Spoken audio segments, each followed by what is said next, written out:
Yes.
Testing, testing. Okay, here we are. Good morning, everyone. We are about to start. I'm just waiting for...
Good morning, Jamaica. It is Wednesday, July 29, and it is time for another post-cabinet press briefing. And today's a nice one because it's an all-woman post-cabinet press briefing. So that's really good. I'm very happy about that. And we have some amazing guests this morning, two ministers who are the most esteemed anywhere in the world you will go. We have Senator the Honorable Kamina Johnson-Smith, our Minister of Foreign Affairs and Foreign Trade, and you know I always say it, the best Minister of Foreign Affairs in the entire world. And so it's really good to have her here. And we also have, oh my gosh, the Honorable Olivia Babsy Grange, our Minister of Culture, Gender, Entertainment, and Sport, and she is known all over the world for the work that she has done. And it's always such an honor to have both of them here at the post-cabinet press briefing so that I can learn more about how to really be a minister. And so thank you both for being here. Thank you both for being great examples to me in my own journey. I also want to acknowledge our permanent secretaries who are here with us. We have Dr. Kassan Troop, the permanent secretary in the Ministry of Education, Skills, Youth, and Information. And unfortunately, both ministers, you know, that is the best ministry. We also have the permanent secretaries in the Ministry of Culture, Gender, Entertainment, and Sport. We have permanent secretary Thorpe here, and we also have permanent secretary Dean Roy Bernard. We also have Ambassador Sheila Seeley Monteith, the permanent secretary in the Ministry of Foreign Affairs and Foreign Trade. We have senior members of the ministries and agencies here with us. A number of culture and sport stakeholders are here, and I know Minister Grange will go through that list. We have student leaders here with us, as always. I know Miss Omalora Wilson, who was elected president of the National Youth Council of Jamaica, is here. We also have Mr. Joel Brown, the president of the UTEC Students Union. We have other members of that union, and we have members of the UWI Guild of Students. We have Mr. Kyle Kamika, the new chair of the Jamaica Prefects Association, here with us. And we have other specially invited guests, members of the media, Jamaicans watching at home and abroad. Good morning again to you all. It's gonna be a good morning. When you see Minister Johnson Smith here and you see Minister Grange here, you know it's a great day. But I'm gonna just give you two quick updates from yesterday. Yesterday was an eventful day in Westmoreland. A lot was going on. And it's very important that we continue to keep top of mind what has happened after Hurricane Melissa. And there are still many Jamaicans that need a lot of assistance. And we saw that yesterday as I went to Westmoreland. Every time I go to Westmoreland, I get to go very frequently because of what's happening with the schools. But every time I go, I try to gauge, does it look better than the last time I was there? And it does look better, but it's not enough. So there is a lot more work that has to be done, and we have a lot of Jamaicans that are not living in conditions that we would want them to be living in. And so there's more work to be done, but I was encouraged. Yesterday I had the chance to stop by Minister Montague's activities in Waterworks District in Westmoreland. I was there with him and the Member of Parliament, Dwayne Vaz, and also other members of the community. And they were delivering a housing solution for a gentleman who had lost his entire house. And it was one of the modular units that I saw being delivered. It was a feat of technology. It was very good to see. It comes flat, and then you have the crane that lifts it, and it becomes a house. And it was very good to see. The family was extremely grateful for it. As you know, 2,500 pre-built modular housing units are being procured by the NHT. Half of those are in Jamaica already, and the remainder will be delivered soon. We also have some other containerized units that have been procured through different entities, and we also have some that were gifted to the country by the Chinese government, and we thank the Chinese government for that, and we encourage all of the ministries that are continuing to bring in those units to do so as quickly as possible, because they are very much needed. And when I saw the joy on the family members' faces yesterday, it really reminded us of why we're doing what we're doing. It's not just, so that we can make noise about things. It's really to impact people's lives. And that was what we saw yesterday, and there's many more to come. We're going to be delivering a number of housing solutions across the 5 main affected parishes. And so you'll see more of that in the media. We'll be highlighting that, and it's important that Jamaicans know that the government really is working to deliver these solutions.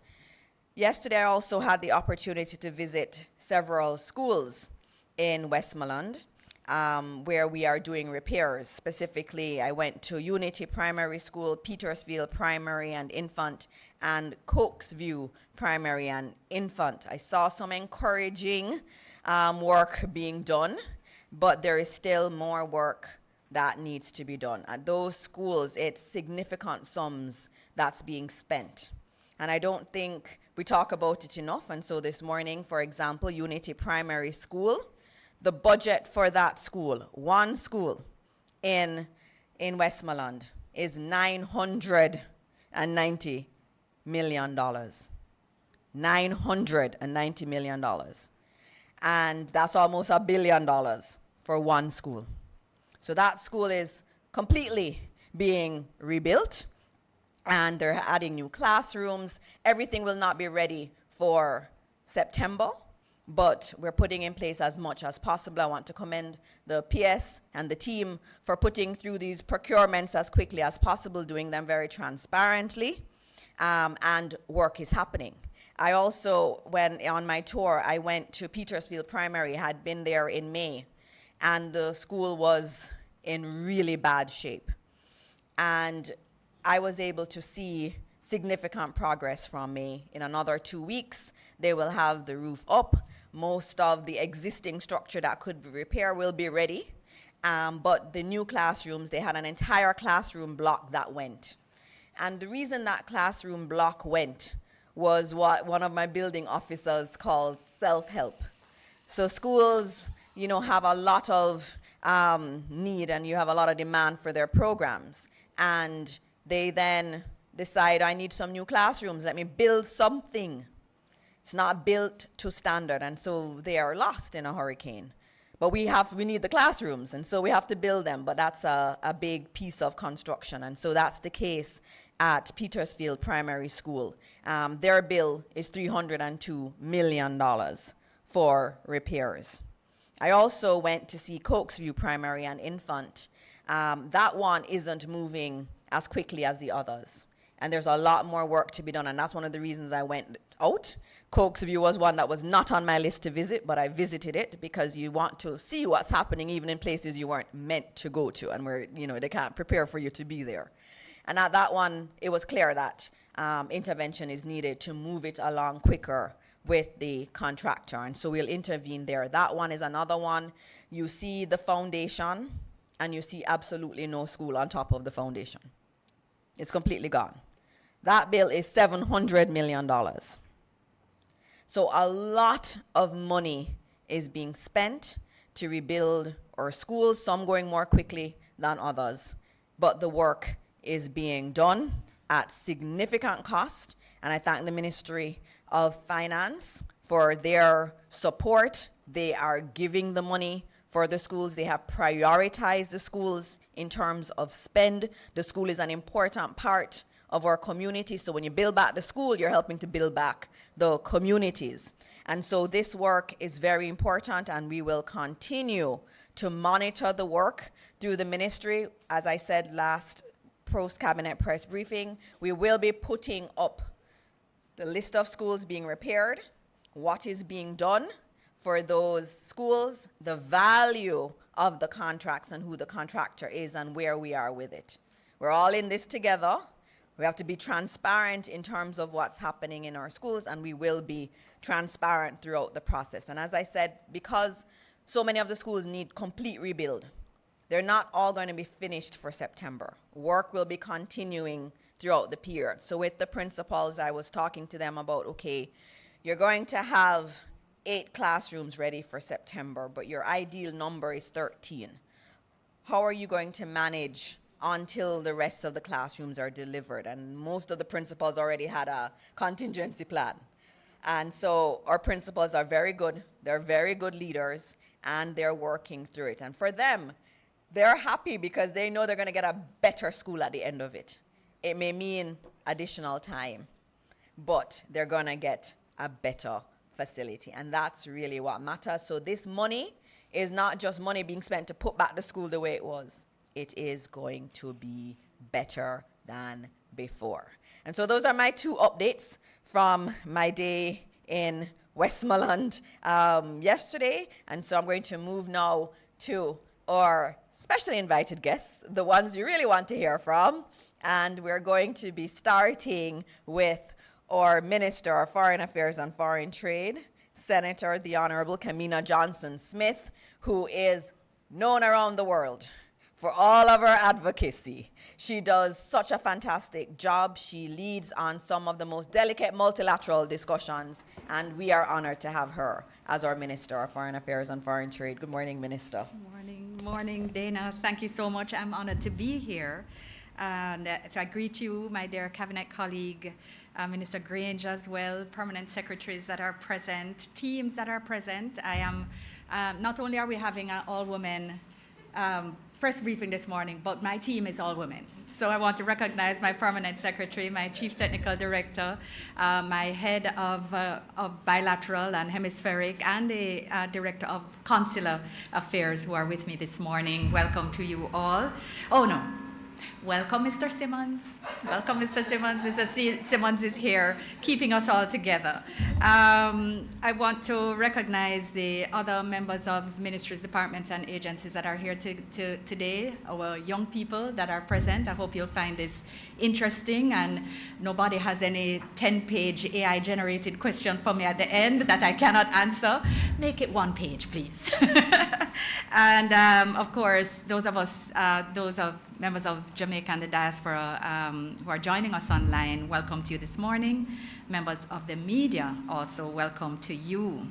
It's always a pleasure to be here, and let me commend you, Dana, on the fantastic job you've been doing in making sure that you have well-organized regular briefings of the public on developments in cabinet, as well as across the government space, because sharing information is so important, not only in a world where misinformation thrives, but just for general understanding and constant updating, because we are in an era where information is what people crave. I am sorry to advise that this morning I have 1,000 pages of information to share with you. It has been a while since I've presented, and therefore we have a lot of information to share. I hope you'll find it interesting. I give you the assurance that it is not all that I have to share. I have tried to cut it down with the help of my team. But the work that we do is so multifaceted, and it's so connected to things which are seen and unseen and not even understood. But it impacts lives directly and indirectly, not only in Jamaica, but globally. And it therefore is very difficult to condense. But I want to try to share some things with you which you may find interesting and relevant to the world as you know it. I'm going to start with the 51st regular meeting of CARICOM heads of government. I'm starting with the region. You would have seen in reports, or you've seen in reports undoubtedly, that this meeting was held in St. Lucia under the chairmanship of Prime Minister Pierre, and that it was held in early July. Our delegation was led by Prime Minister Dr. the Most Honorable Andrew Holness, and the Prime Minister joined his colleagues in addressing several matters of pressing concern to CARICOM. And the chief among them, which I know has been of importance and interest while I have been traveling, is the matter of TCN arrangements with the US and the circumstances in Cuba and in Haiti. So I wanted to touch on those issues for you.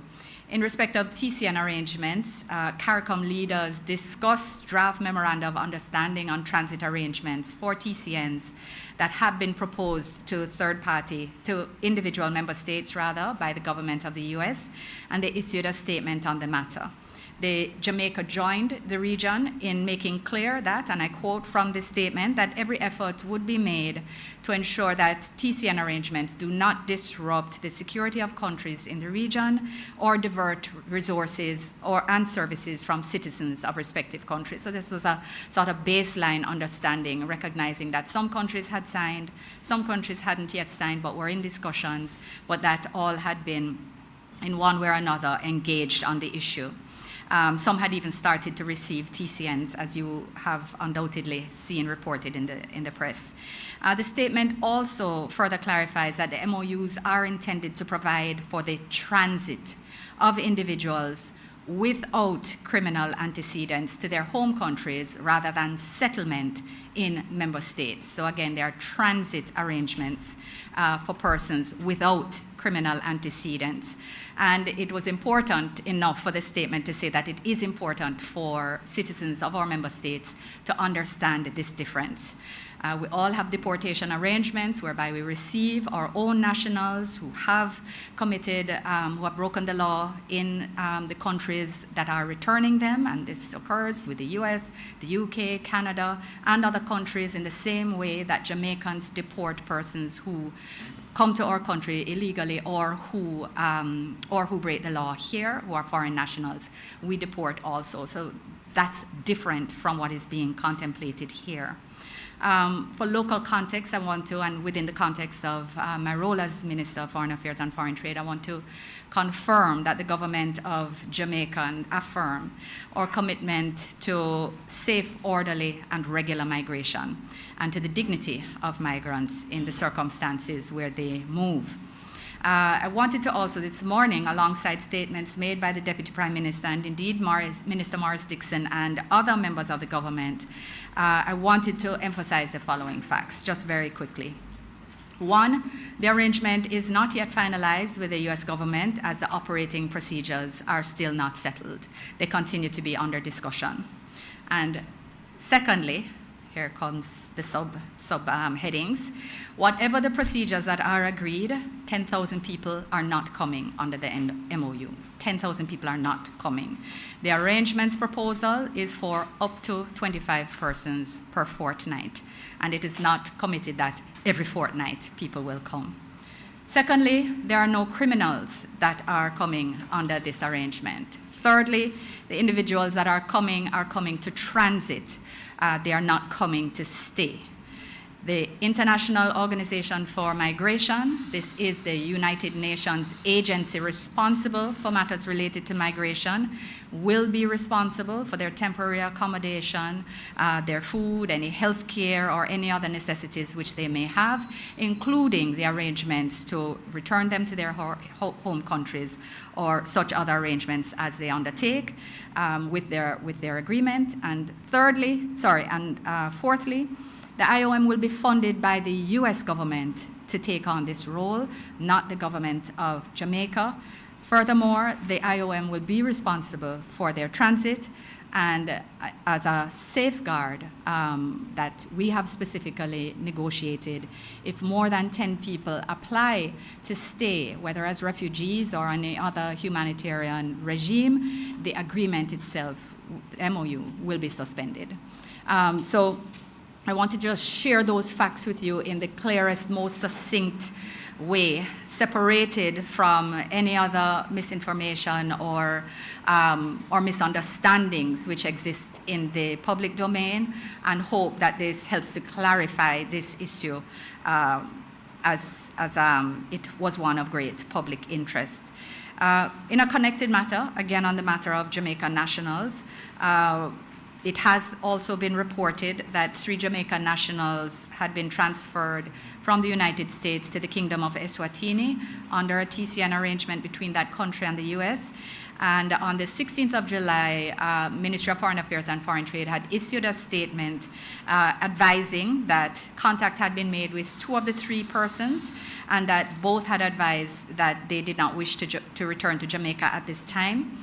I want to just update that Jamaica's High Commissioner accredited to South Africa, which is accredited to Eswatini, has since spoken with the 3 nationals, and their positions are shared and unchanged. We had also sought a formal response from the United States government on the circumstances around which it was determined that they should go to Eswatini, but we have not received a formal response. Still in the region, we are now at the situation in Haiti. And again, this is returning to the CARICOM heads discussions.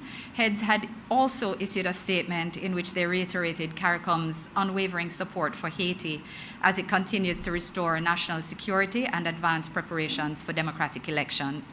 The conference acknowledged Jamaica's presence through the Deputy Force Commander. You know, Jamaica holds the role of Deputy Force Commander within the Gang Suppression Force, or training contingent, which has trained now almost 1,000 members of the HNP and military since our deployment earlier this year. And our advocacy for resource mobilization together with the government of the Bahamas, with whom we sit on the standing group of partners that oversees the implementation of the UN resolution which supports the existence of the gang suppression force. CARICOM also acknowledged the role being played by the eminent group of persons, of which former Prime Minister Golding is a member, together with former Prime Minister Anthony and former Prime Minister Christie. The EPG has continued to facilitate dialogue among Haitian stakeholders and agreed to continue its advocacy for the renewal of the mandate of the gang suppression force. You may wish to note that the GSF resolution, which was passed last year after the UN General Assembly, that it is scheduled to expire this year, and accordingly we continue to advocate for its renewal at this critical point, and the conference therefore also broadly pledged its support for the renewal as Haiti works towards participatory, free and fair elections. On the situation in Cuba, in respect of CARICOM's discussion on the situation in Cuba, Jamaica joined heads of government in continuing to express deep concern over the worsening humanitarian situation in that country, in our neighboring country, and reaffirmed CARICOM's commitment to a coordinated regional response to provide humanitarian assistance to the Cuban people. And that humanitarian response has already commenced. The conference also agreed that our permanent representatives to the UN would address the humanitarian crisis at the UN General Assembly that was held on July 7th. While speaking as long-standing friends of both the United States and Cuba, CARICOM underscored in our joint single statement that civilian needs must remain the highest priority. We welcomed recent rounds of discussions between the governments and continued to advocate for constructive dialogue as the most effective path to relieve hardship on the people of Cuba. I also want to share a few updates on Jamaica's engagements with Cuba, and in particular in respect of our medical professionals. You recall that of course, we all continue to value the significant contribution that Cuban medical professionals have made to our health sector over many years. And following the conclusion of the technical cooperation program, you'd recall that a number of Cuban medical professionals chose to remain in Jamaica and continue to work under individual, that is personal contracts. Others who had left have since returned and again are working here under individual contracts. So we just want to confirm that under the new arrangements, the Ministry of Health and Wellness engages Cuban professionals on an individual basis in keeping with local labor laws and standards. On the Jamaican students in Cuba, turning to their welfare, the government would like to update and advise that more than 65 students have completed their medical studies for the 25-26 academic year, and 5 of them are on government scholarships. So close to 270 remain in Cuba, to the best of our knowledge, of whom 40 are sponsored by the government. That is, they're on Government of Cuba scholarships, which are supported by the government of Jamaica. Since our last update, one student, a private student, has formally advised of his return home. 3 others have indicated that they're in the process of continuing their studies elsewhere through academic transfer.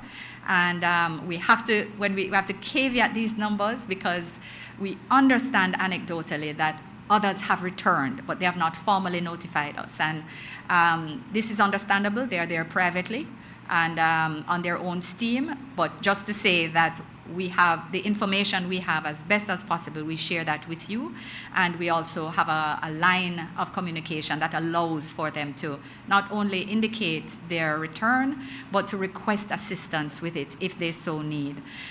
This is because our concern remains for their safety, well-being, and academic continuity. We know that prolonged power cuts and reduced public transportation causes challenges for their way of life. And the government has communicated our preparedness to assist with one-way return tickets should they wish to return but have a difficulty with affordability. And we continue to engage the Ministry of Education, the Ministry of Finance, and the Ministry of Health, as well as medical tertiary institutions on what, if anything, can be done for those who may wish to return and continue their studies here.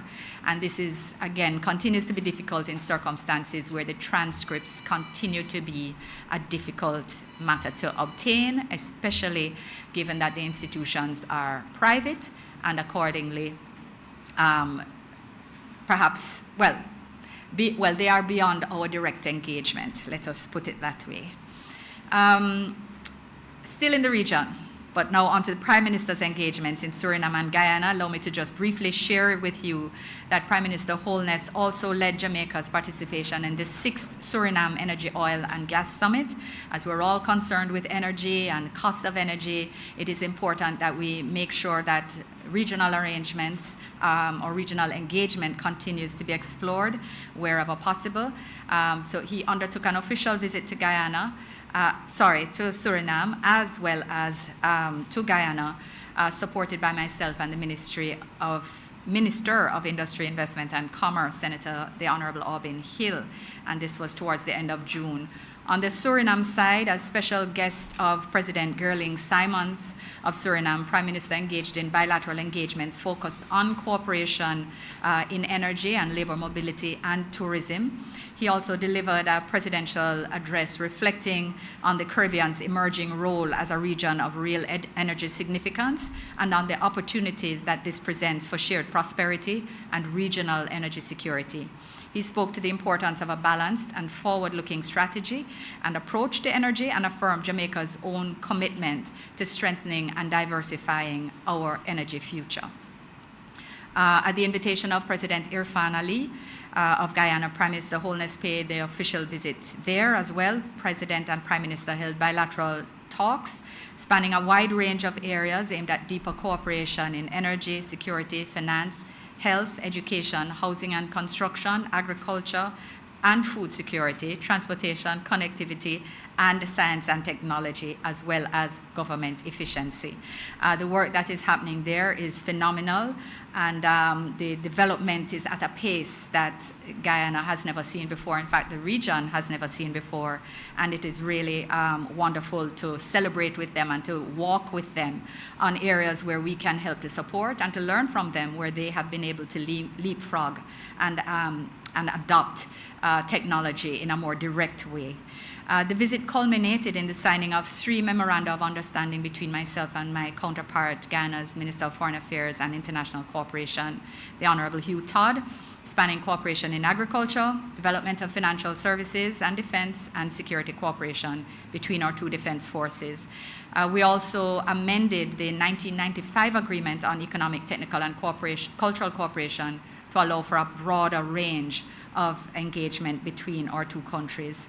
Our leaders also met with the Guyanese private sector to explore expanded trade, investment, and commercial cooperation, and we should see more happening in that space in short order. Moving to Panama, so we're now no longer in the Caribbean, we're now within the hemisphere, with wider hemisphere. So the next engagement I would like to share about is on the high-level week commemorating the bicentenary of the Congress of Panama in June, where I led Jamaica's participation, which brought together a solemn session of heads of state and government, and I'll soon say a little more about that, the 31st ordinary session of the ordinary meeting of the Association of Caribbean States, and that is the association of all the states that are washed by the Caribbean Sea. That is the easiest way to describe it. The 56th regular session of the OAS General Assembly, so OAS is, of course, Latin America and the Caribbean plus US and Canada, so CELAC is OAS minus US and Canada, and we also, of course, recognize that Cuba and Venezuela have stepped out of the OAS, so we adjust the membership accordingly. And then we also had the 4th meeting of CARICOM Canada Foreign Ministers Group and other bilateral meetings within that week in Panama. On the bicentenary in Panama, which was essentially Panama's celebration of the 200th anniversary since they had first called together all the states which were previously colonized by Spain to determine that they would become independent countries.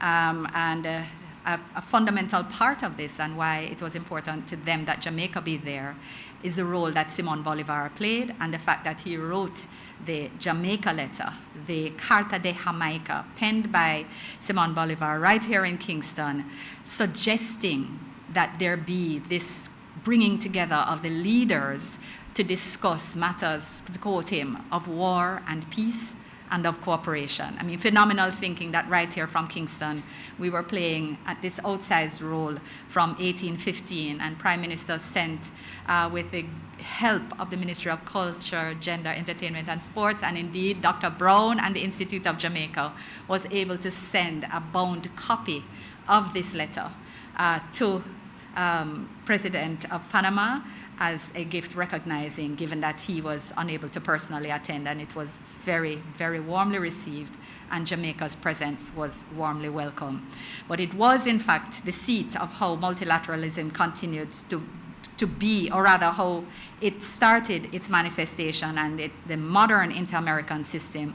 And so my role there was to reaffirm the importance of collective action, regional cooperation, the strengthening of multilateralism, democracy, and hemispheric support, security, and how we work together to address shared challenges.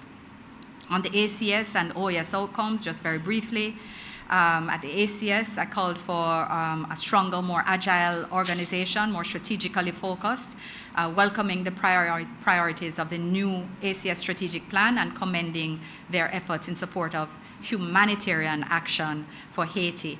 At the OAS General Assembly, the member states adopted 4 declarations and 12 resolutions, including one spearheaded by Jamaica to strengthen the Inter-American Emergency Fund. This is a fund which exists to allow the OAS to send support for member states that have had a disaster, and it has always been limited at $20,000. We have not only gotten member states support in increasing the limit, but lobbied and successfully received pledges for greater donations or allocations to the fund so that it can allow the OAS to respond more effectively when disasters hit member states. So this is something, another example of Jamaica using its voice within a hemispheric or multilateral forum to benefit ourselves and the region. Jamaica also continued to call on the OAS to strengthen its work on democracy, on resilience building, on security, and the stabilization of Haiti, and to continue to work with the UN and other partners on this path. I also held bilateral meetings with the Foreign Minister of Haiti, the Vice Minister of Foreign Affairs and International Cooperation of Italy, and the Envoy of the Minister of Foreign Affairs of the UAE on technical cooperation, which exists across a wide range of sectors. The 5th meeting of the Joint CARIFORUM EU Council. So you haven't seen me in a while, and this is why. Right? I had the privilege of leading our delegation to this meeting in June in the Dominican Republic. It's the highest decision-making body under the CARIFORUM EU Economic Partnership Agreement. Those of you who follow these things would recognize that this is the agreement under which Jamaica participates or receives preferential trade arrangements with the EU. So this allows us to send zero duty products and services to the EU. And it also allows for reciprocal arrangements to be in place and for development support. To illustrate the significance, the delegation was supported not only from officials in my ministry, but the Ministry of Industry, Investment and Commerce, Ministry of Finance and the Public Service, the Jamaica Customs Agency at the highest level, and agencies within the Ministry of Industry and Commerce. The focus of the meeting was to review implementation of the EPA, which we believe it still has not delivered on its potential. So we're trying to work through some of the areas that can unlock some of its potential. And political guidance on this approach was what was needed at that time, or at that meeting. On the margins, I met with the EU Commissioner for Trade, Marko Serkovic, yes, spelled Sefcovic, pronounced Serkovich, which were very helpful. We discussed the EPA, and it gave me the opportunity to also express Jamaica's appreciation for the EU's long-standing partnership, for its support of post-Melissa recovery, to raise the matter of Schengen visa waivers, which continues to be a bit of an uphill battle given that globally domestic populations have a low tolerance for permissive migratory policies, if I can frame it like that.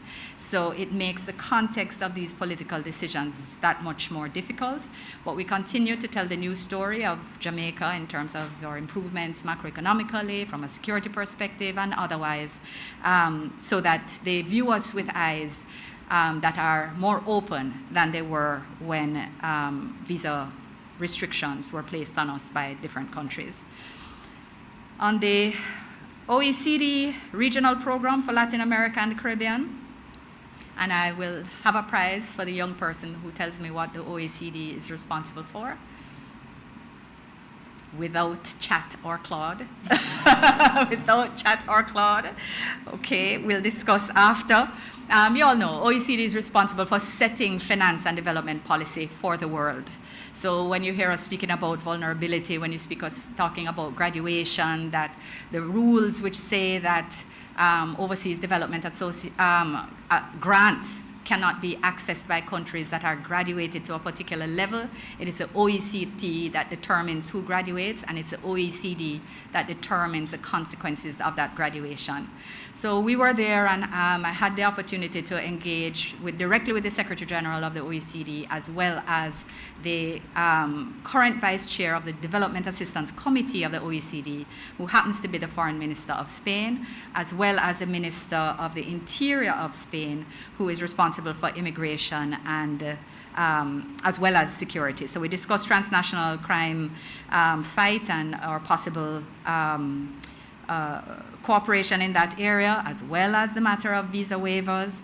We discussed the matter of vulnerability and how it is that it needs to be considered formally in policy making at the OECD level, that they need to recognize the acute vulnerability of Caribbean island states in shaping development and finance strategies, and that therefore the global frameworks on these matters need to support resilience, disaster response, debt sustainability, and digital and green transitions. And we advocate for this not only for Jamaica, but for all small island developing states, and in particular for those of us who are in climate vulnerable regions, such as CARICOM.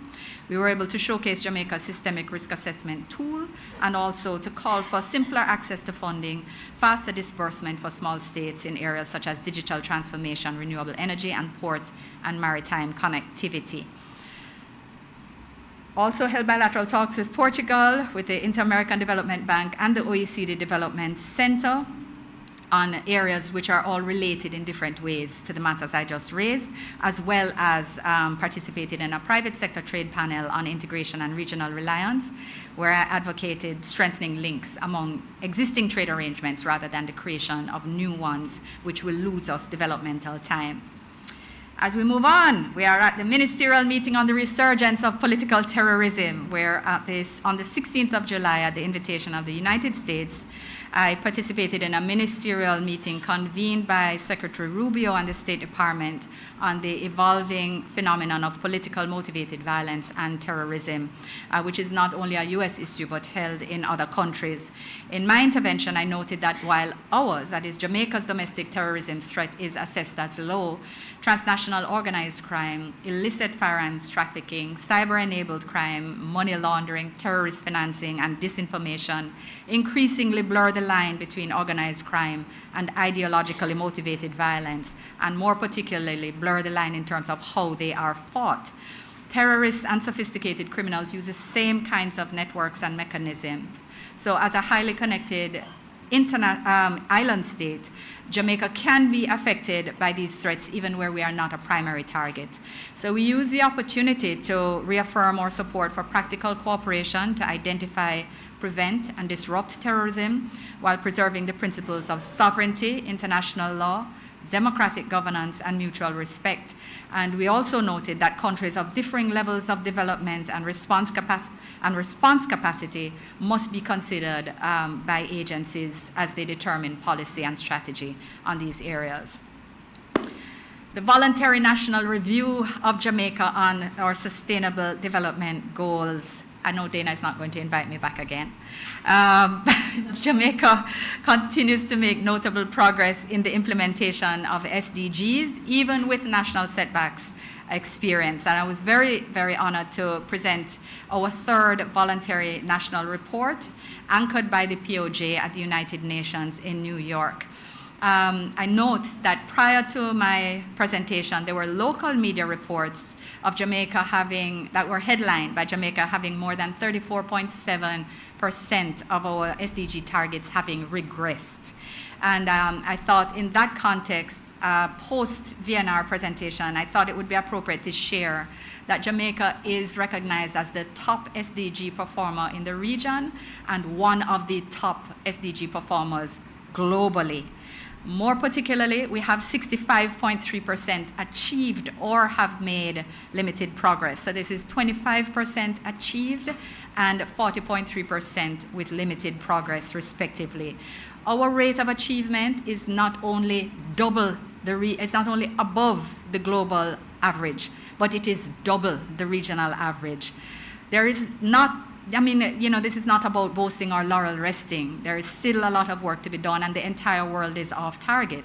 But when you recognize where we are comparatively, having gone through Category 5, Melissa, Beryl, Raphael, drought, worst drought in 30 years, unseasonal rainfall in the east and west, COVID, all of these things, and to still be twice the regional average and above the global average, and to continue making progress. You recognize why it's important for us to not only recognize that at home that these are achievements of which to be proud, and it's a testament to the policies and the procedures that we have in place, but to recognize that what we're doing here is not only modeled elsewhere, but it is used to inspire other countries that face challenges as to what is possible. It is possible. We are the country that shows what is possible, and that is something to be very proud of. Go further now. Jamaican nationals in the Middle East. Brief update, according to reports from our High Commission in India, which has responsibility for some of our Middle Eastern jurisdictions. The situation has been relatively calm over the past 3 days. And in any event, hostilities remain far from where Jamaican nationals are located at this time. We have only had a small number of requests for assistance to date, which has been provided.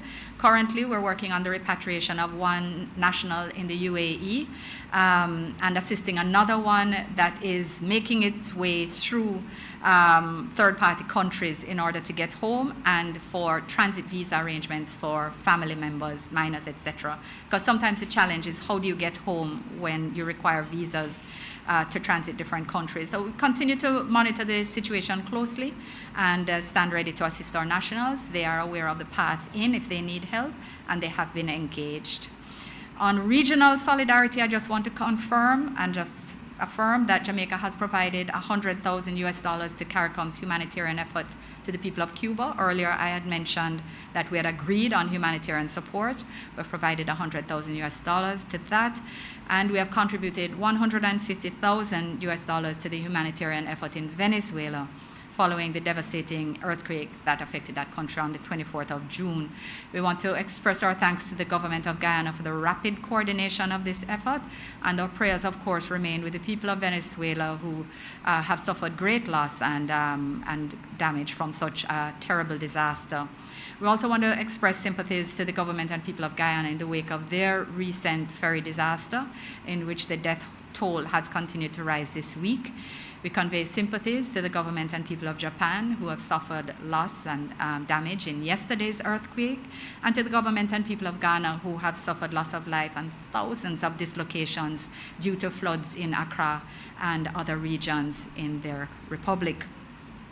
One more update is on the temporary closure of the Embassy of Jamaica in Santo Domingo. We will temporarily close Jamaica's embassy in Santo Domingo with effect on the 1st of August. You may wish to note that this is not a reflection of our diplomatic or political or trade relations with the Dominican Republic. The embassy had been historically financed not from the ministry's budget, but from earnings from visa fees. And you might recall that we entered into reciprocal visa-free waiver arrangements.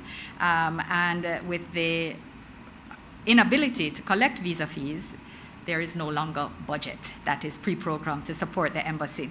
So we've determined to implement a temporary closure while we revisit the matter of financing, of location, of the broader administrative arrangements, and we are engaged with the government of the Dominican Republic on that.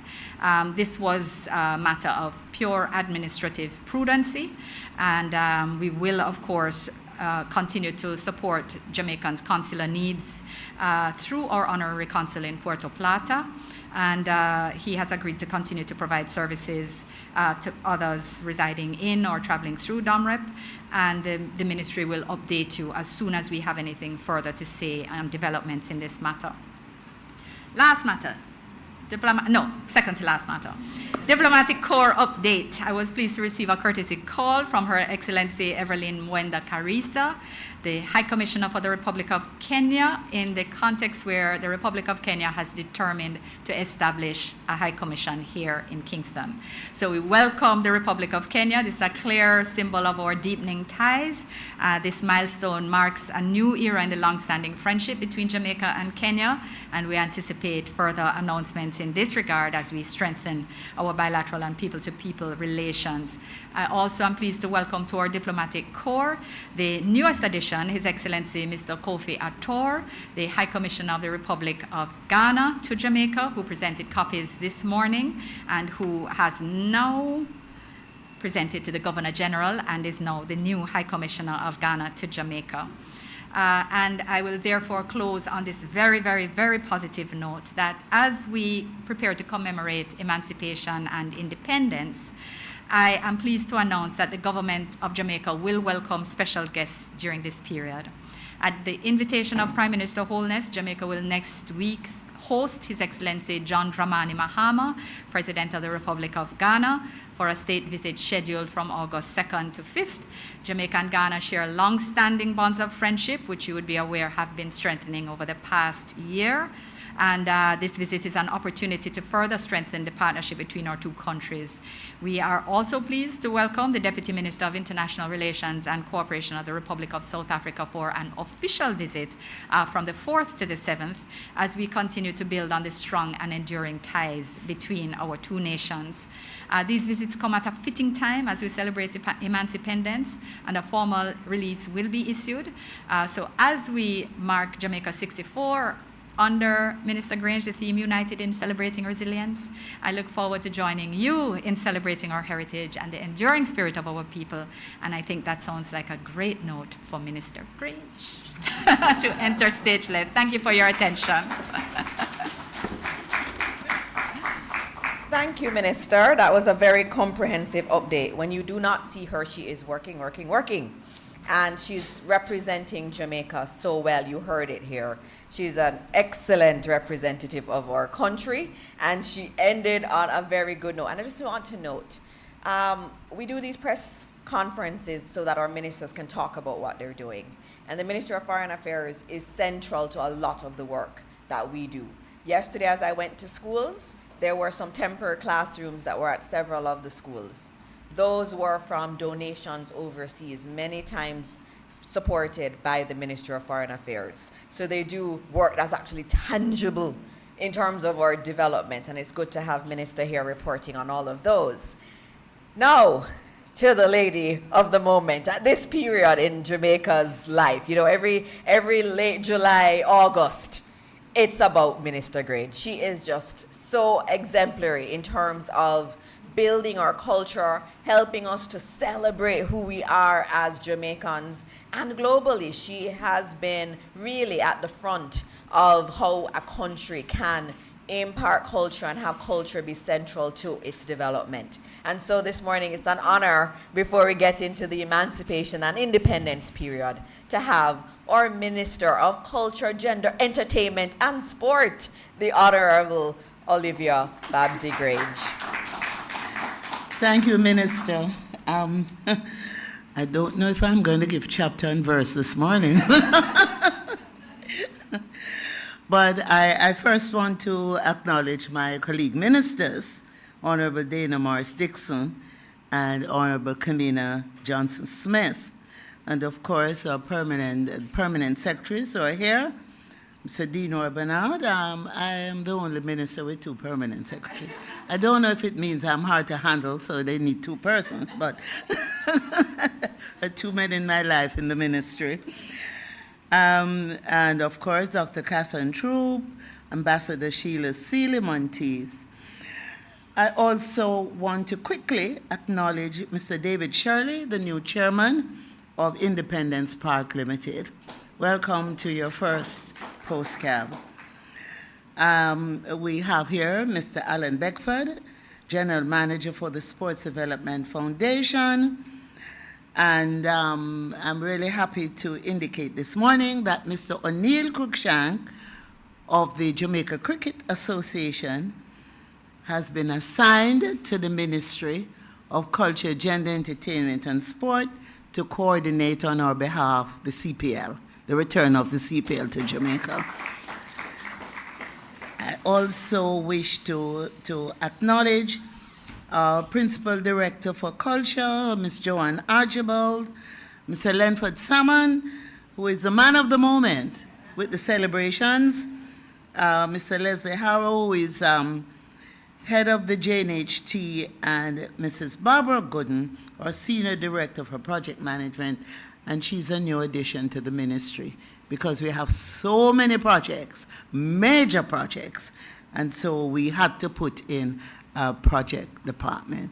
Other members of my team, they're here. You notice I brought everybody out, just in case the media decides it wants to ask a number of questions. But I should indicate right up front that Minister Dana Dixon and myself were attending the funeral of Stranger Cole, veteran artist who passed away. And so, we're going to try our best to keep the time tight. So, there is much to share with you this morning. So let me get straight to it. Cabinet has approved the Board of Directors for the Jamaica Anti-Doping Commission for 3 years, with effect from July 20, 2026. The board will be chaired by Mrs. Debbie Ann Brown Salmon, Deputy Chair Dr. Peter Charles, and the other members are Floret Blackwood, Peter Chin, Shanette Stubbs, Reverend Harold Vern Blair Jr., Mr. Garth Walker, Mrs. Maria Morrison, Mrs. June Spence Jarrett, and Mrs. Suzette Ison. The Cabinet also gave approval for the appointment of the Independent Anti-Doping Disciplinary Panel for a period of 3 years. The panel will be chaired by Mrs. Georgia Gibson Henlin, Ms. Catherine Minto, and Dr. Colleen Beaker Lewis will be the vice chairs. The other members of the panel are Dr. Japheth Ford, Dr. Donovan Calder, Dr. Lisa Herlock, Dr. Denise Forrest, Mr. Jeffrey Clark, and Ms. Khalees Spencer, Olympian. Cabinet also approved the appointment of scientist Dr. Conrad Douglas to the Council of the Institute of Jamaica, and he will be chairing the Board of Management for the Natural History Museum. Cabinet also approved amendments to the Board of Management of the National Gallery of Jamaica. And the new members added Mrs. Rachel Barrett, Mr. Rowan Walsh, Mrs. Michelle Creed Nelson, Mr. Leslie Harrow, and Mrs. Nadine Booth Gooden. Another amendment approved to the membership of the Entertainment Advisory Board, Mr. Jerome Hamilton, Mr. Delroy Thompson, and Ms. Titania Clark. Cabinet also considered the appointment of an enterprise team to consider a proposal for the redevelopment of the Trelawney Stadium. We have received an unsolicited proposal for a $550 million investment at Trelawney Stadium through private equity funding. The proposal includes significant infrastructure development to transform Trelawney Stadium into a first-class center with modern facilities for 21 sport disciplines, including tennis, a track and field stadium, badminton, basketball, football, baseball, netball, boxing, American football, table tennis, wrestling, cricket, golf, among others, Muay Thai, among others. And so this facility will be at the center of sports and entertainment tourism. The enterprise team will review, evaluate, and advise the government on the technical, financial, legal, and economic viability of the proposal. The team will also assess and report on alignment of the proposal with the government's policy for sports development, entertain the expansion of entertainment and festivals, alignment with our sports tourism objectives, as well as alignment with the requirements of international sports federations. The team will be required to conduct due diligence checks. They're also being tasked with engaging with the relevant stakeholders, including the municipal corporation, national sports federations, and others. We are excited by this proposal, which we believe could bring significant benefits to our sports development program, to our entertainment offering, and to tourism. Now, we anticipate the result of the feasibility study together with the recommendation of the enterprise team in the shortest possible time. Of course, the enterprise team will be led by Mr. Wilfred Bagaloo. Deputy chair will be Mr. Wentworth Charles, and another member of the board will be David Shirley, representing IPL.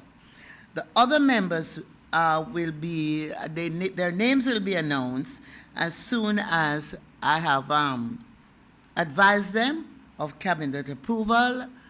They accept, and then they will be issued their instruments of appointment. So this means that it is very likely that we will see major infrastructure development at our main sports facilities continuing over the next few years. I refer to Sabina Park, which was our Labor Day national project. Significant work was done there, led by the Jamaica Defense Force. Work is continuing, and as we prepare to host the Caribbean Premier League. Of course, there's a national stadium redevelopment project. Ladies and gentlemen, and this is a project of which I'm extremely proud, and you all should be extremely proud. And this is a project that is, the Prime Minister is so excited about it that he has fast-tracked other projects that will be ready just about the same time that the stadium is ready.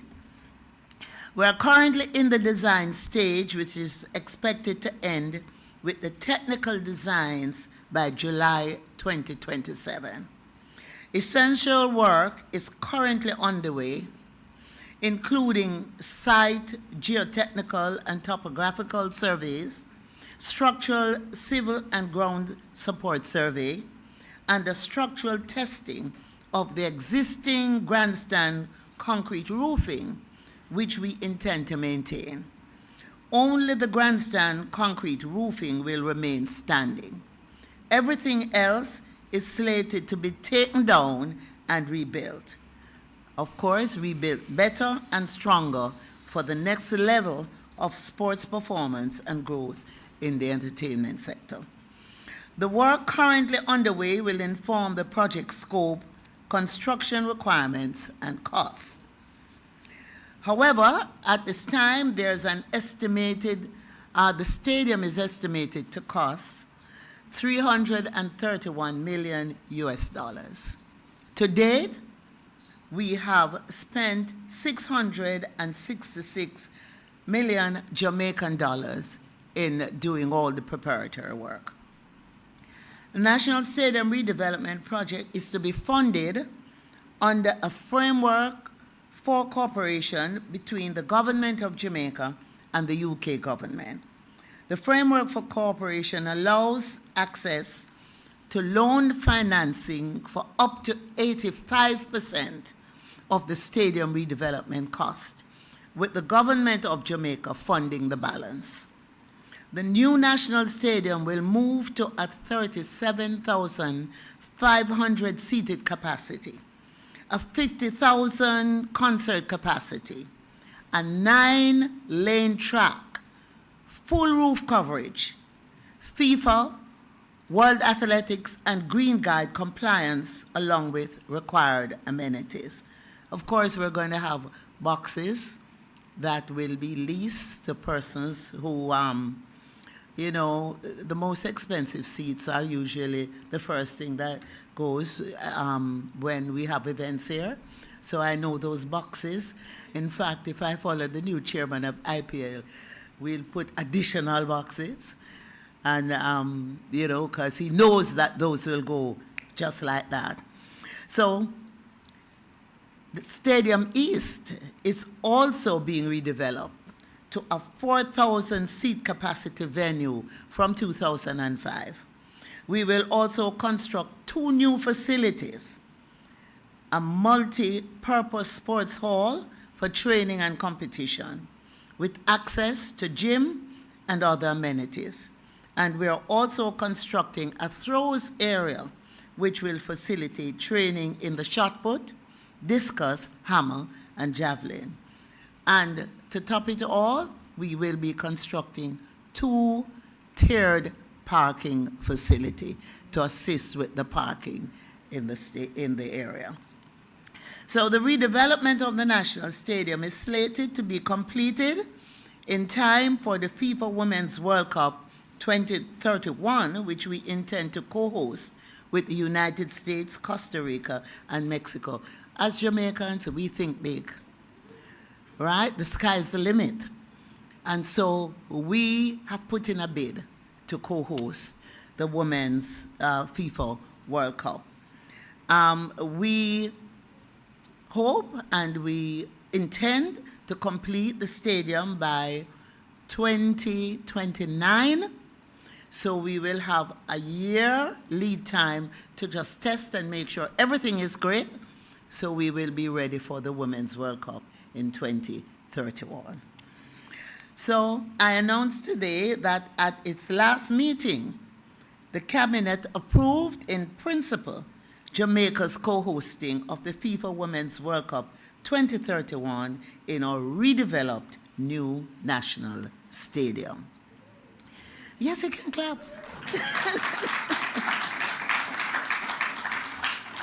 So the Cabinet also approved Jamaica's ratification of the FIFA hosting agreement and the establishment of a local organizing committee to plan, manage, and deliver our co-hosting responsibilities.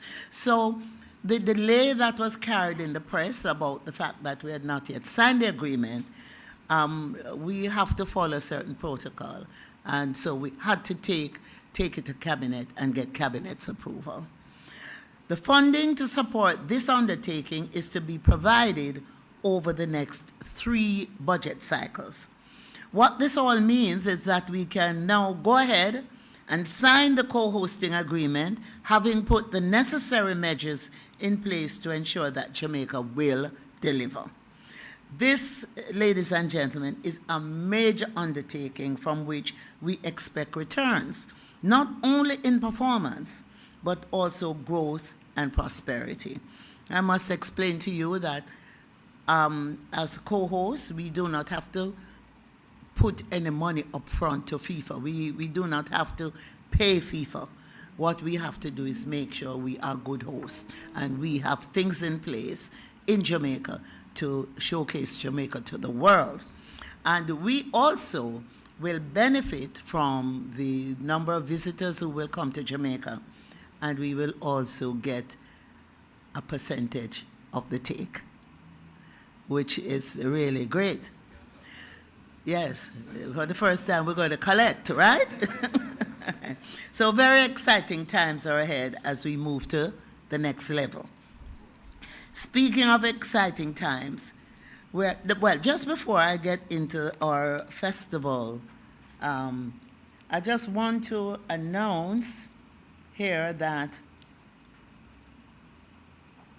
Cabinet approved the appointment of the National Sports Advisory Council, the acronym NSAC. NSAC. Now, I know that from time to time persons have criticized the government for not maintaining the National Sports Council that existed prior to our administration taking over. But to be honest, that National Sports Council really was more a name rather than a functioning body. It had a secretariat of one. And from that time to now, we have expanded the sports sector. We have now an efficient Institute of Sports. We have been able to deal with all the corruption that took place there. Some of you may be aware that there are persons who are now serving time because of the irregularities that took place and so on. And we now have a efficiently functioning Sports Development Foundation, and the Independence Park Limited is now really has expanded and will further be expanded with all the infrastructure that we're putting in place.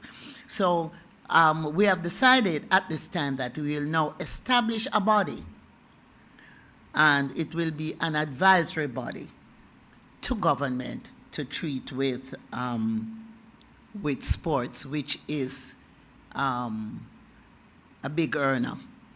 Sports and entertainment.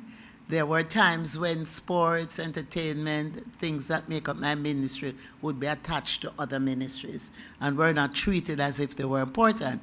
No, everybody recognize that these are the areas that, one, they make you feel good, and two, they are big earners and the fastest growing sectors in the world. So at a later date, I will announce the members of the Advisory Council, but just to say that the council will be chaired by Dennis Chung.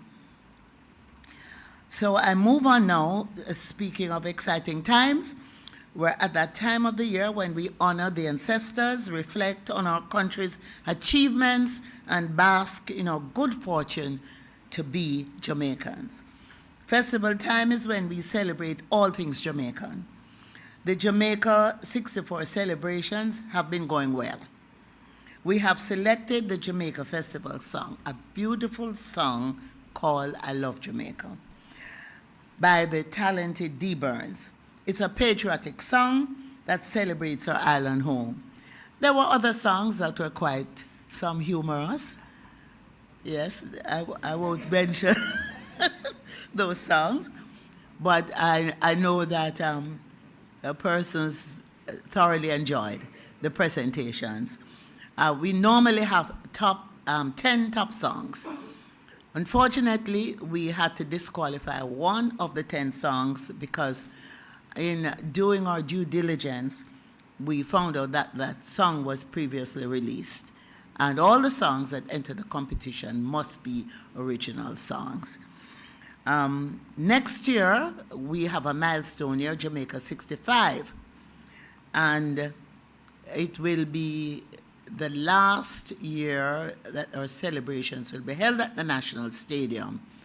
After that, we will prepare for our expansion and redevelopment. But I'm just putting everyone on alert. Jamaica 65 will be a special year. So On Friday, July 31, we have our Emancipation Jubilee in Seville, St. Anne. And we will pay due respect to the ancestors who suffered, survived, and defeated enslavement to ensure that we are free today. As we remember and reenact the moment when the clock struck midnight on August 1, 1834, bringing an end to the enslavement of our ancestors in this country. And we're all sitting here today as free people because of them. We will commit to continue the fight for reparations for the hundreds of years of horrific suffering that our forebears endured. We can't give up now. So Emancipation Jubilee, ladies and gentlemen, will showcase the traditional folk forms and the contemporary culture. We're bringing all the traditional folk forms from across the island to showcase at Seville, and as well as showcasing our contemporary music, reggae music, and dancehall. This year's list of performers include the Charlestown Maroons, the Hertford Cultural Group, the Manchester Culture Group, gospel performers, including Sister Pat, and of course, our reggae queen, Marcia Griffiths. As usual, the Jamaica National Heritage Trust will provide, and we're always very proud of this, chocolate tea. And I'd planned to bring some mugs here today for the media, but unfortunately we could not get the cups here in time. But I'm inviting the media to come. You'll all get your chocolate tea. And those who have mugs at home, no matter if they're chip up, you bring them, because we're going to have chocolate tea for everybody. Now, Emancipation Jubilee begins at 6 p.m. and we go all night, because this is a tradition, into what our enslaved ancestors would call August morning, into the wee hours of the morning.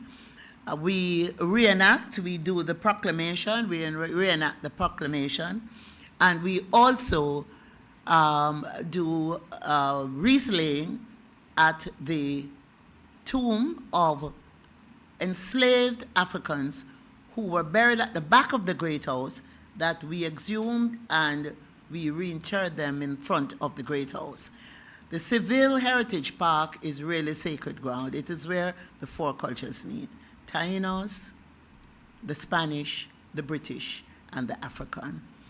And I'm really proud to speak of the fact that recently we were able to reestablish the African village through a partnership with the government of Ghana. And I want to thank Minister Johnson Smith for making that happen. Now, we move on to Independence Village, which is being established on August 1 in the stadium complex. Independence Village will include 6 exciting nights of entertainment, Jamaican food, arts and crafts, family activities, exhibitions, and more. We will showcase Jamaica in the Independence Village. It will open at 4 p.m. each day, and the activities do not require tickets. But the evening activities will require tickets so that we can do some crowd control. Tickets for evening activities in Independence Village will be available from today at the Ranny Williams Entertainment Center. The evening activities at the Independence Village will include the Miss Jamaica Festival Queen Coronation, which is on Saturday. On Sunday, we will have the grand finale of the Jamaica Gospel Star. We are now down to four finalists, and the public vote will help to decide the winner. So we encourage the country to get involved and rally behind their favorite. Now, I should explain to you that the diaspora also has the opportunity to participate in the voting through the Reggae app. So the Jamaican diaspora across the world is also participating. They participated in selecting our festival song, and they will be participating in selecting the gospel star. Monday evening, we will have the ever-popular Mellow-go-round. Everybody loves Mellow-go-round. It's a potpourri of Jamaican culture, and it showcases our outstanding, I would say young people primarily, who have won gold, silver, and bronze medals across the island in the Festival of Arts. And so Mellow-go-round is on Monday evening. On Tuesday, we will introduce a new event, ladies and gentlemen. It's called Independent Soul Tuesday. I don't know how many of you stay on top of things, but Soul Sunday in Portmore is wall-to-wall people. So the folks who organize Soul Sunday in Portmore are now going to organize Soul Tuesday in the Independence Village. And we really look forward to a massive turnout there. On Wednesday evening, we have also introduced a new component. We know Jamaicans love bingo. We know Jamaicans love to play dominoes. And so in addition to all the entertainment, we have introduced a games night. And I know there are a lot of persons here who always love to give people 6 love in dominoes. So we're going to have the media there to see who's going to get love. I see my 2 permanent secretaries. One is the domino expert, and one wants to be the domino expert. I won't say who, right? So we are inviting all of you and the public to come and enjoy the offerings in Independence Village. Now, the big event, the Grand Gala. Based on the requests we have had so far, we have had to go ahead and make arrangements for the spillover to be in the Independence Village. So we're going to have a watch party in the Independence Village, along with the persons who will get into the National Stadium, because we are already sold out. This year's gala will celebrate the 10th anniversary of Kingston being designated a UNESCO Creative City of Music. So there will be a special presentation to highlight that. It will also mark the 50th anniversary of women in service in the Jamaica Defense Force. And the women are preparing to put on a fantastic display of the power of women in the Jamaica Defense Force. We also celebrate the 60th anniversary of the Jamaica Festival Song Competition. And again, there will be a special presentation. The show will also acknowledge and celebrate our African heritage, our musical legacy, our national achievements, and creativity. This year, we will honor recording artists Busy Signal and Wayne Wonder with the Jamaica Reggae Icons Award. And we will close with a spectacular fireworks, as usual, and the drone show, which this year will have 1,000 drones on display. We also have,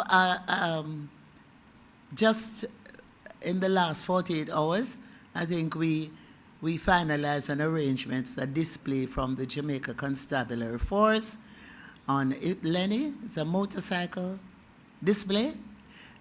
And maybe the top cop will be participating in that as well. So tickets for the Grand Gala will be available at the Independence Village starting on Saturday evening. And I'm making a special appeal that if we are unable to provide for all who want tickets to be in the stadium, if we're unable to provide you with tickets for the stadium, that you will accept the tickets we have available for Independence Village, where you can be a part of the watch party. As I close, I just want to indicate here that Jamaica has been invited to participate next year in Expo 2027 Belgrade. And this expo is themed Play for Humanity, Sport and Music for All. And it will run from May 15 to August 15, 2027 in Belgrade. And yesterday, on Monday, Cabinet approved our participation. The organizers of the expo will be picking up the cost for Jamaica's participation because they very much want Jamaica to be there. And again, I have to thank the Minister of Foreign Affairs for being Cupid in this regard.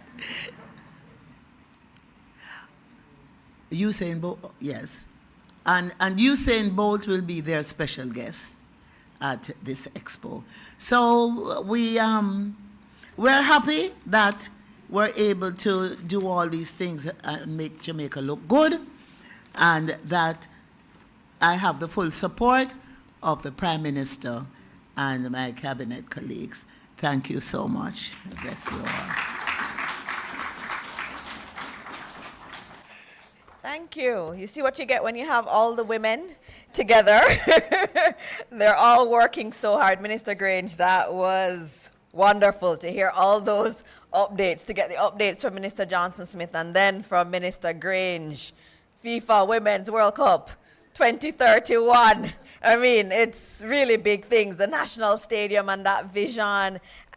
There's just so much going on. And thank you, Minister Grange. You are working so hard. I can't even keep up with you and your energy. But we're going to go straight into the questions. I know there are questions from media. Media, that's why you're here. We do this on a Wednesday morning to tell you what's going on. We bring our ministers here to take the questions, noting media that the members of the agencies, the heads of agencies that are here, they will stay behind. So if you have additional follow-up questions, they're here to take them also. So let's get to the questions. Hello. Good morning. Zara Burton, I'm with 18 Degrees North. I have so many questions, especially with Tina Johnson-Smith, Minister. We've not been here in a while.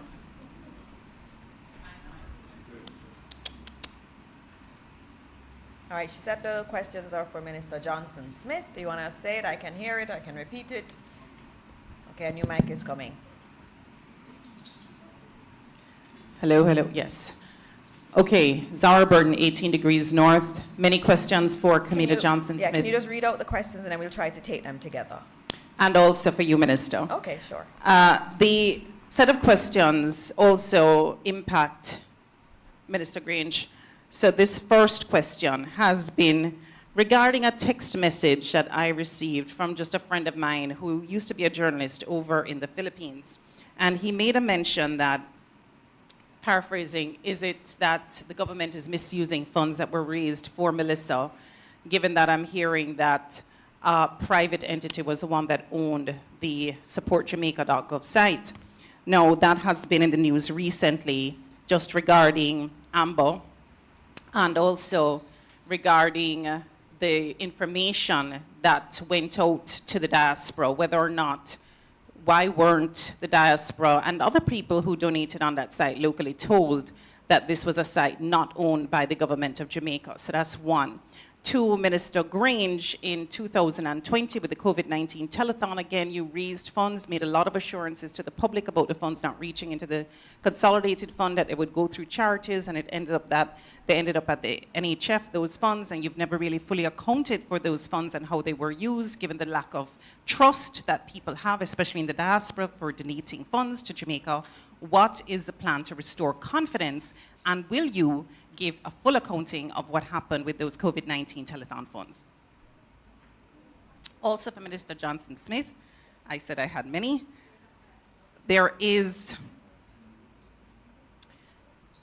a report I saw online, I don't know if it's true or not, I just wanted to verify whether there was anything that you had gotten that could come to your attention about any Jamaicans being victims in this U.S. war on drugs, with the boats being blown up in the Caribbean Sea. If yes, could you tell us a little bit about that? If no, that's okay. Also, in terms of the International Maritime Organization in October of 2025, just before Hurricane Melissa hit as a Category 5. Jamaica had voted in favor of delaying push to limit emissions from ships. I wanted to find out, why did we vote yes to delay that, given our vulnerability to climate change? On the TCNs, you mentioned about no 10,000 persons coming last week, or last time we had post-cabinet, I asked a question about what was the American response to the proposal by Minister Marks regarding the 10,000 skilled workers that you as a government were hoping to get from the people who were from foreign countries living in America. I wanted to understand what was the American response. I did not get a response. What I got was that it wasn't discussed at the cabinet level. I'm interested in finding out what was the American response to that proposal, since it preceded this January overture from the United States government. Was it a precursor? Was that the response? All right, Zara, the other media persons need to ask some questions, so can you wrap up with your questions so we can also take their questions too? MOU for the TCNs, it was supposed to be made public. Where is it? Has Jamaica approached the government in the United States? I've brought this up to Minister Marks before as an ambassador when she was there, regarding Social Security contributions by persons that are now in Jamaica but used to contribute to that system, whether or not those funds can be repatriated to Jamaica. Lastly, for Minister Morris Dixon, with the PEP announcements, why was the top primary school person being, let us say, the big news, rather than at first just the top overall performer being announced as a prep school winner in the original announcements of top performing primary level students in PEP? Also, you mentioned in the last or previous press conference in March that PATH was not being used up. Well, I had asked you, why isn't PATH being used up based on the budget numbers I'd seen? Each year you'd mentioned that it is based on students being in school, and some of them are not, I presume, not in school because they're underspending PATH funds in your ministry. I wanted to know what initiative exists to get students back in school in a more, not just from the hurricane, but in a more dedicated way, reaching out to schools and students and parents. What mechanism exists to get students back into school? So those are, and then the last thing is announcement of contracts. I was noticing that even though you guys mention a lot of different contracts, from time to time, we don't get the stream of mention of contracts coming out of these cabinet decisions when it comes to post-cabinet as much as we used to. So I was just wondering about the frequency of those announcements. All right, thank you. That's a whole lot of questions. Let me just take, I'll take the other questions from the other media so we can just get the ministers up and just answering as many as they can. And remember that they are available after, and you also have the heads of agencies here too. Morning, everyone. Mahiri Stewart, Nationwide News. I have one question for each minister. So I'll start with Senator Johnson-Smith. Just a quick update. I know that there was a bit of worry concerning the Consulate General's office in Manhattan, given some building code issues that they were having. Just wanted to know if there's an update on how that office is. Question to Minister Grange. During the rehabilitation of the National Stadium, what's going to be the process in which we relocate events that would be held there? So that's my question to you. And for Minister Morris Dixon or any representative of the Education Ministry, is there any update you can give on the status of Mulgrave Primary in St. Elizabeth? We are receiving reports that it may be merged with another nearby school in St. Elizabeth. Just want updates on that. All right. Any other media questions? Okay. Hi, good morning. Crystal Williams from CVM. I just wanted a further update, if possible, if we have one, from the Minister of Foreign Affairs, if there were any Jamaicans in Japan that were affected by the earthquake. All right. Any other media? Is that it for media in the room? I believe we have one question from one of our students. I'm not sure if you want to take that now. Oh, okay, all right. That will be the last question then from the room. Good morning, everyone. Good morning, ladies and gentlemen. Good morning. My question is directed to Minister Johnson Smith. You would have mentioned in your discussion that the young adults should do some research on what OECD is. And I would have done a bit of research, and don't worry, it was from Google, not ChatGPT. So I just have a few notes and a question afterwards.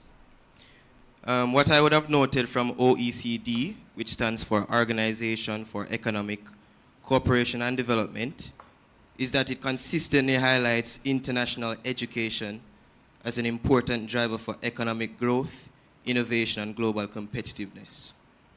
At UTEC, however, and please forgive me, I am Joel Brown, the current president of the Students' Union Council at UTEC. At UTEC, however, international students are now expected to pay $400 before they can even enroll, while many local students are still recovering from Hurricane Melissa and facing rising tuition and fees. At the same time, UTEC continues to experience stagnant government subvention as a major financial challenge. So my question is, if Jamaica wants to compete with other countries for international students and strengthen its local education reputation, will your ministry work with the Ministry of Education and other stakeholders to ensure our funding model actually aligns with international best practices, rather than allowing these financial barriers to weaken both access to and Jamaica's competitiveness? That's my question. All right, thank you. All right, so ministers, if you can come up, let's get through these questions. I will give one note though on Support Jamaica. And I know yesterday the head of ODPEM would have been giving updates, but what I do know is that in the disaster risk management structure, there is a finance committee that must approve any spend coming from any money that has been donated. In addition to that, all of the funds that would have been received through Support Jamaica, they go directly to ODPEM accounts. There is no intermediary accounts. They are going to ODPEM accounts. When you go on the website, you see ODPEM's accounts. And so there is an oversight mechanism for the money. Once the money comes in, there is a mechanism to approve the spend. The committee has to approve that spend. That committee is in place. I know yesterday in PAAC, ODPEM would have given extensive answers there, so I will not go any further into that. In terms of I'm going through the ones I got, and then Minister Johnson Smith will go through some of hers. In terms of the PEP results and in terms of the students, you would have seen at the last press conference, we brought all of the top 10 students.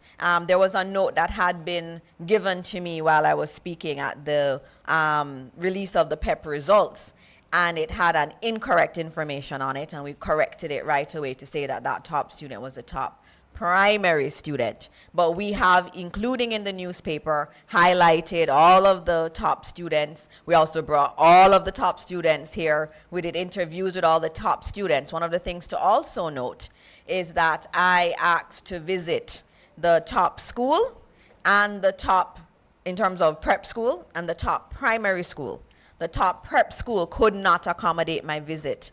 I think it was 2 days after the PEP results came out when I was going to visit the top students. They said they couldn't accommodate it. And so I think we have showcased all of the students. Of course, the primary student got a lot of kudos because many of us, we went to the school. I got to go to that school. I did not get an opportunity to go to the prep school, but all the students were acknowledged. They were all here and they did beautifully in their interviews. I heard a question on Mulgrave Primary School. That's a school that was severely damaged. Several of our schools in the West were severely damaged. At that school, I'm told they have an enrollment of 73 students. So it's a small population school, and the repair cost for that school is 65? I'm hearing it's 65. It's actually less than the 73, and that the cost to repair it is 65 million. So as we're looking at the schools, and it's a lot of money that's being spent, we're having to look at whether or not it makes sense to consolidate some of the schools. But that will only take place with community consultation. And you can understand, you know, the schools are so important to communities that consolidating or closing a school, we understand that it's difficult for a community. And that's why we have consultations and discussions, and it's led by the Chief Education Officer in terms of those discussions. And so the discussions in relation to Mulgrave are not completed. And so we're continuing to work with the community. The community doesn't have to worry.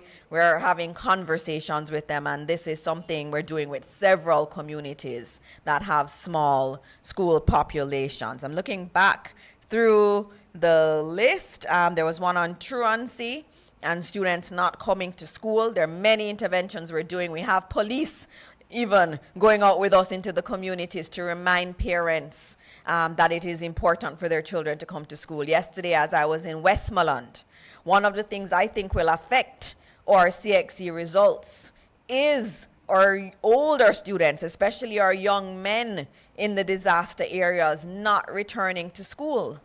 They are, as we know, trying to help their families to rebuild.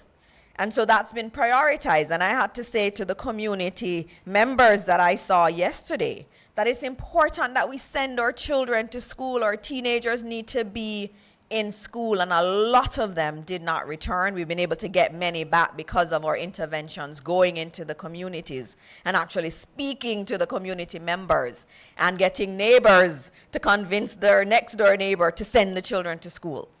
So we're doing a lot of work there. We also have a new system that we're using and implementing where we can see attendance more easily and we can intervene more quickly in the Ministry of Education, and that's been led by the permanent secretary. That's a big part of our transformation, is that education management information system.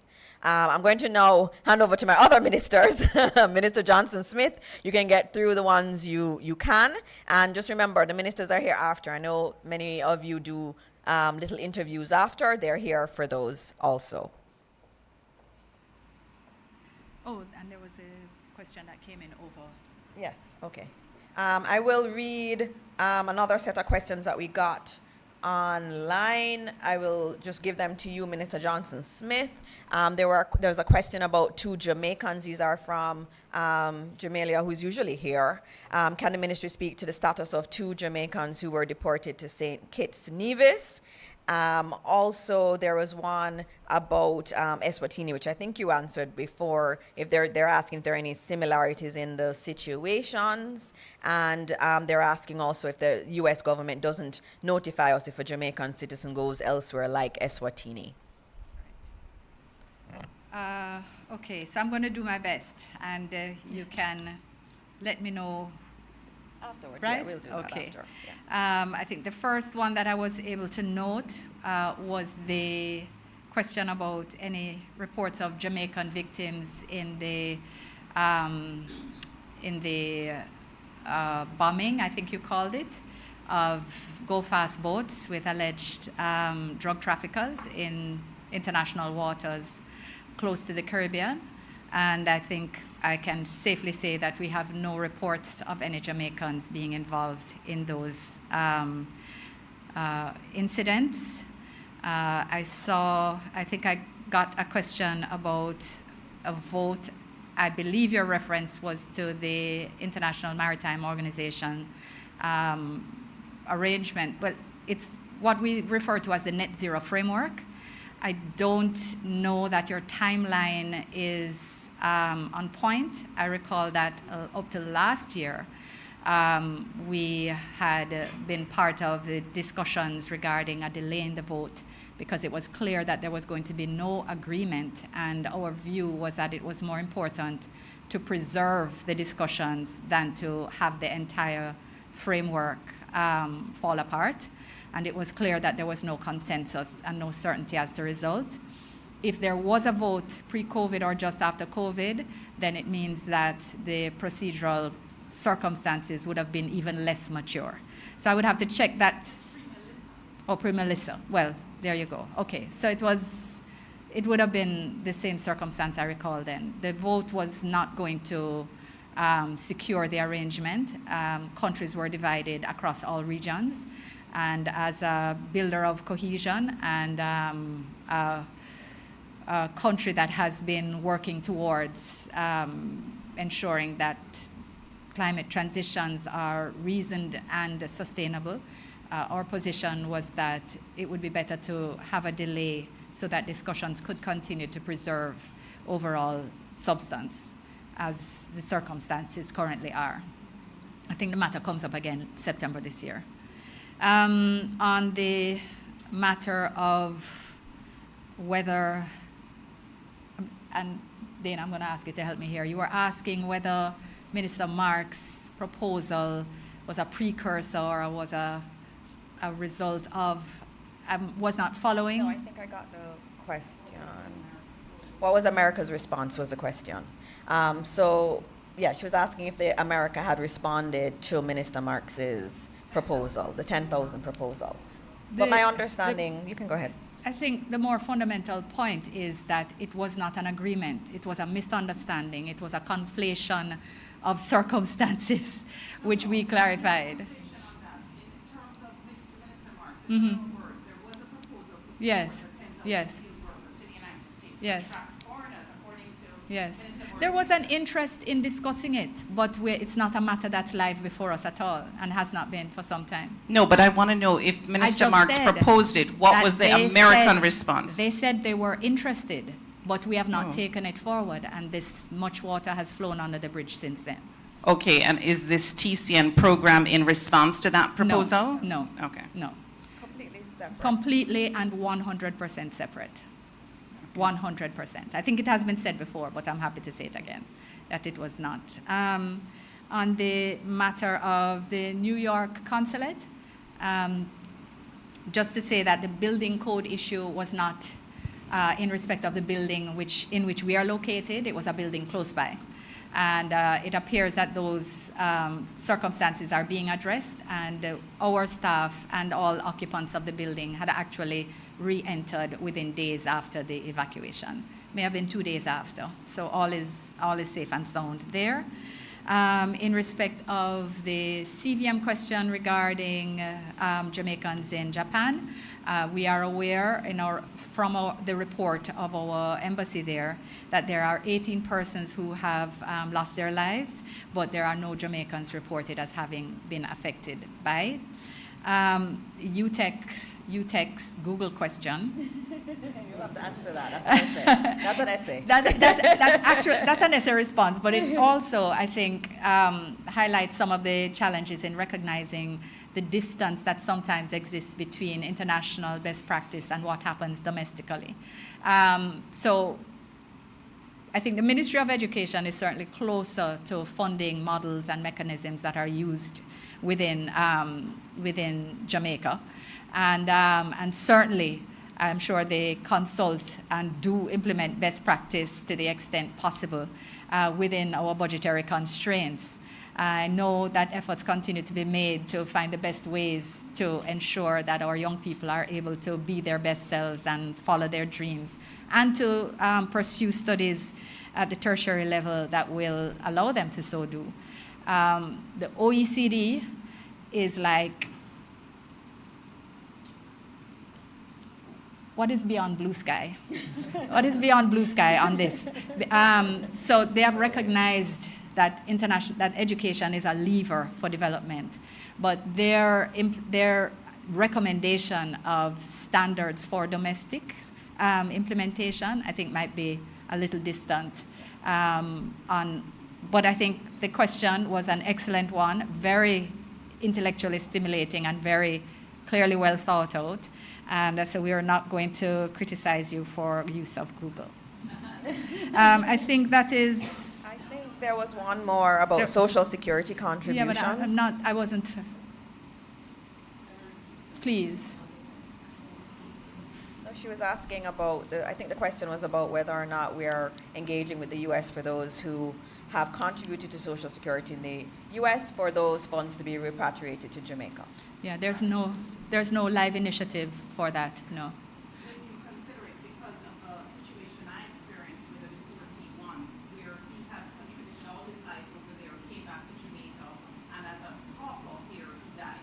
He was hoping that he would have gotten some of that security funds. The NIS wasn't enough here.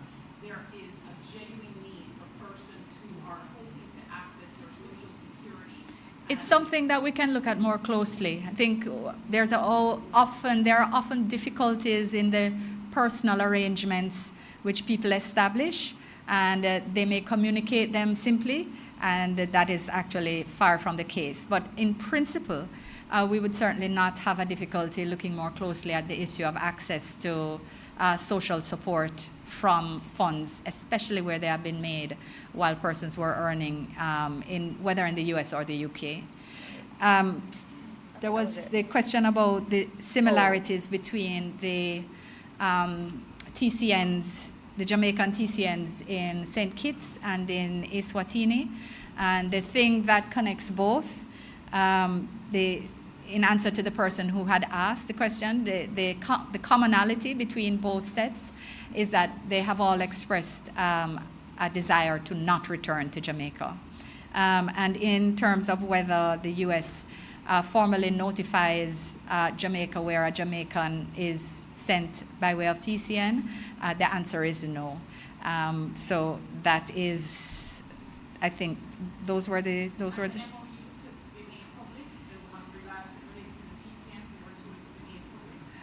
Right. Somebody had said, I do not usually share agreements between governments publicly. We share about the agreements, but we don't usually share actual documents. This is something that I would have to discuss with the US, which is the other party. They're usually dealt with sensitively, which is why they're even not treated as the same as other agreements under the ATI. The agreement is not a unilateral Jamaican agreement where we do with as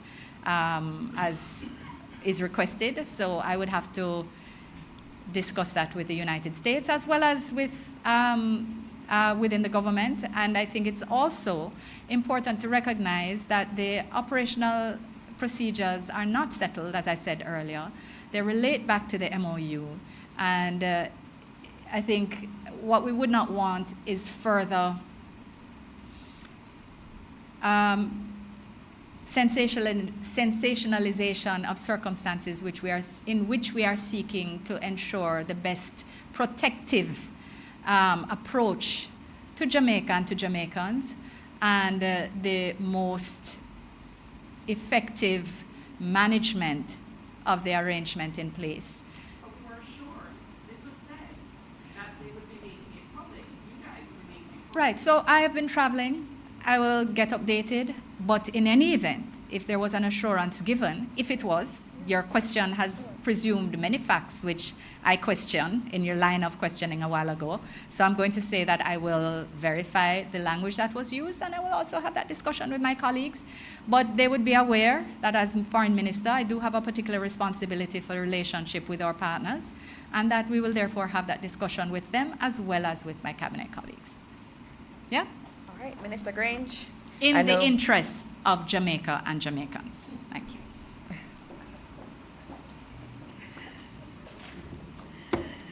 Well, I'm surprised that the question about the telethon in 2020 would be raised at this time, because I thought we had clarified everything.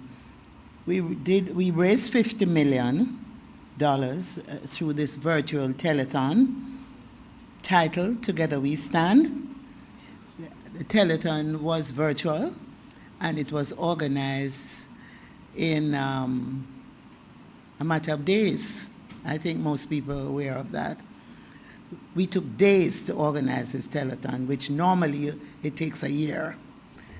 And if it weren't for the support of the entertainment sector and the media, we could not have pulled it off. And we did indicate that the funds were being raised to provide protective gear for the responders to COVID, right? And we were able to get the National Health Fund to give us support and provide advance funding. The funds raised would have been spent for the purpose that we indicate, protective gear. And so we were able to cover funds that were advanced because the need was urgent. And we have accounted for every cent. I can't give you exact details at this time because it's 2020. We did provide a media report, and I thought we had satisfied the questions. But I will provide you with the information again. I'll get the information, and we can make it available. One thing I want to say, that I respect the media, and we can't do without the media. When we do things like these, it's a partnership. But we also have a responsibility, every single one of us, whatever profession we have, is that when we make an effort, and it's a good effort, we shouldn't shoot ourselves in the foot. And I really want to put that on the table. When we say negative things, or when we ask questions that give an impression, we're hurting ourselves. Thank you. All right, thank you, Minister Grange. As we said, every time we do a post-cab. Oh, okay, come on. What was your question? Yes, we are going to face some inconvenience during the redevelopment of the National Stadium. But we have put in place a plan to expand Stadium East. So we will be able, and that will be the first phase. So we will be able to host smaller events, up to 5,000. And I know in most instances, the events we have in the National Stadium do not draw a huge crowd, except for Grand Gala, Champs, and if we have a major gospel event. The other events we should be able to host in Stadium East. As far as our independence celebrations concerned, we have already started looking at doing 3 maxi galas. I'm coming up with a term now, right? Because we do mini galas in the parish. So we're going to do maxi galas and do 3 such galas across the island. 1 in the east, 1 in the west, and 1 mid-island. And so we will have those galas during the period of the stadium redevelopment. Thank you. All right, thank you, Minister. It's been a long morning, and I know, Minister, you have to go over to the funeral, as do I. And again, you know, we come here to take the questions from the media, no matter how difficult they are. We do take them. It's an important part of our democracy. Just reminding you also that on Friday, Denby begins. Minister Green wants me to remind you of that. It runs from Friday the 31st of July to Sunday, August 2. I will be going. Last year I got ackee butter. Did you know there's something called ackee butter? And it was very interesting from the students at Case. They made that. There's a lot that will be on show. Please go out and enjoy seeing what's happening, the future of agriculture in Jamaica, and especially our young people in agriculture. They'll be displaying their innovations. It's going to be really great for families. And so as we close out this morning, as always, I thank you for being here. I thank you for watching wherever you're watching this from. And we just continue to pray that God will continue to bless this wonderful country, Jamaica, land we love. Thank you all, and see you at the next press briefing.